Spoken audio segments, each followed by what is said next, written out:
Hvad gør vi i Danmark, når et gammelt hus har asbest i taget og råd i bjælkerne? Vi river det selvfølgelig nederst. Det er den kollektive rygmarvsreaktion. Vi fjerner historien, jævner jorden og bygger et kønsløst, hvidt typehus i gips og beton. Det er nemt, det er hurtigt, og det er det, systemet er indrettet til. Men i den lille by Tåbel tæt på Agger besluttede en mand at gå direkte mod strømmen. Og hans hemmelige våben mod nedrivningsbølgen? Det var intet mindre end 45 tons elefantgræs. Pause. Velkommen til en verden, hvor vi genopfinder det, vi allerede har, i stedet for bare at smide det væk. Lad os starte med det uundgåelige udgangspunkt. Det gamle husmandssted i Tåbel var reelt dømt til døden. Professionelle håndværkere havde været forbi, kigget på de udtjente bygningsdele, rystet opgivende på hovedet, afsagt den klassiske dom: en renovering kan simpelthen ikke betale sig. Det er den mest magtfulde sætning i den danske byggebranche. Det er den sætning, der legitimerer, at vi jævner vores kulturarv med jorden. Men Søren Vester, som mange kender som en mand med sans for både design og praktisk håndværk, nægtede at acceptere den præmis. Han valgte at købe ruinen. Han ville bevise, at de tog fejl. Og det er ikke bare et lille privat hyggeprojekt, det er blevet så principielt et eksperiment, at DR har valgt at følge hele renoveringen over 8 afsnit i en programserie med premiere i uge 34, støttet solidt af foreningen Realdania. Hvordan griber man så sådan en umulig opgave an? Man starter med at gøre absolut ingenting. Ja, du hørte rigtigt. I en tid, hvor alt skal optimeres, og hvor tid er penge, traf familien en ekstremt upopulær beslutning. De lod huset stå fuldstændig urørt i mere end et år. Prøv at forestille dig det.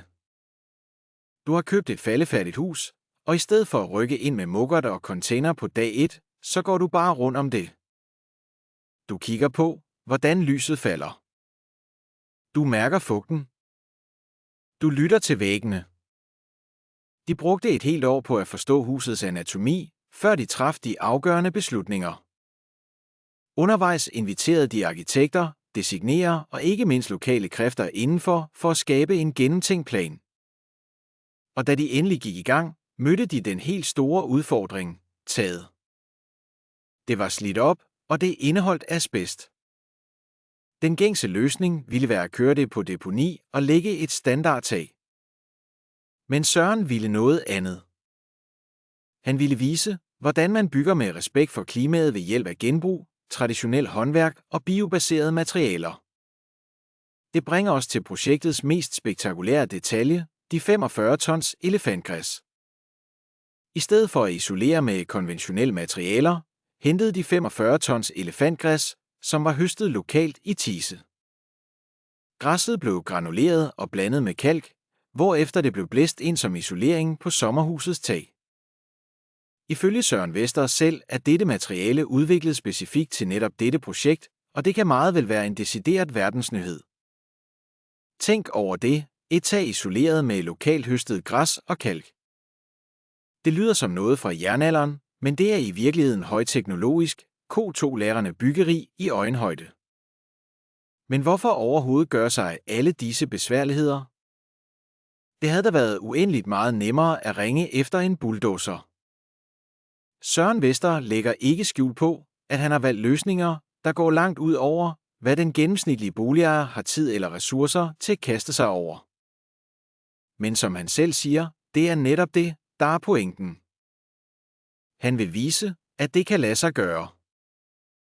Han vil flytte grænserne for, hvad vi betragter som muligt, så de biobaserede løsninger på sigt kan blive allemandseje. Mange påstår, at det er for dyrt eller for besværligt at bygge med genbrug og naturmaterialer. Og ja, det kræver mere af os som bygherrer.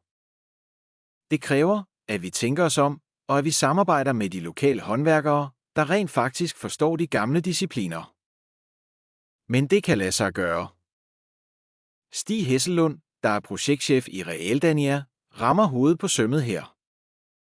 Han udtaler, at vi skal blive langt bedre til at få øje på værdien i de huse, som måske ikke umiddelbart står øverst på listen over bevaringsværdig arkitektur. Det her hus i Tobel var ikke et slot. Det var et helt almindeligt, slidt husmandssted.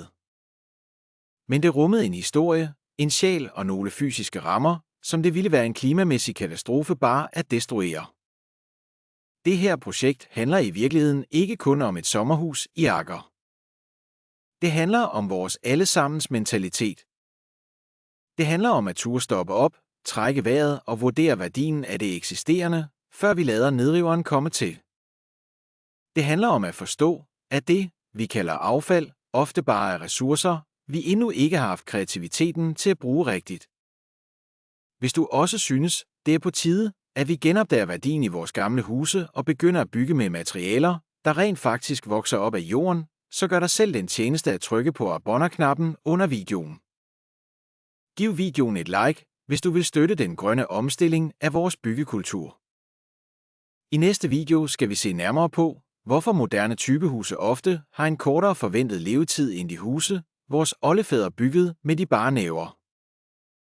Vi ses der.